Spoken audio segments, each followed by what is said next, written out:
நான் இந்த மண்ணில் கால் எடுத்து வச்ச உடனே ஒரே ஒருத்தரை பத்தி தான் மனசுக்குள்ள ஓடிக்கிட்டே இருந்தது. அவர் யாருன்னு உங்களுக்கும் தெரிஞ்சிருக்கும்.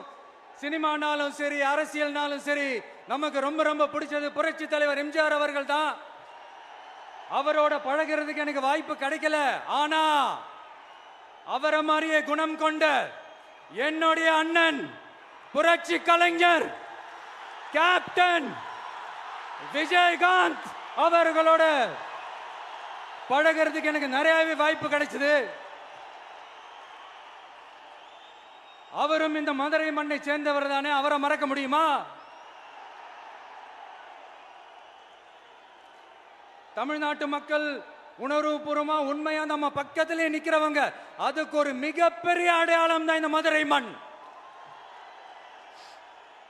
நம்ம தமிழக வெற்றி கழகம் கையில் எடுத்திருக்கிற அரசியலும் அப்படித்தான். உண்மையான அரசியல், உணர்வு பூர்வமான அரசியல், நல்ல அரசியல், நல்லவங்களுக்கான அரசியல், நாட்டு மக்களுக்கான அரசியல், நல்லது மட்டுமே செய்கிற அரசியல்.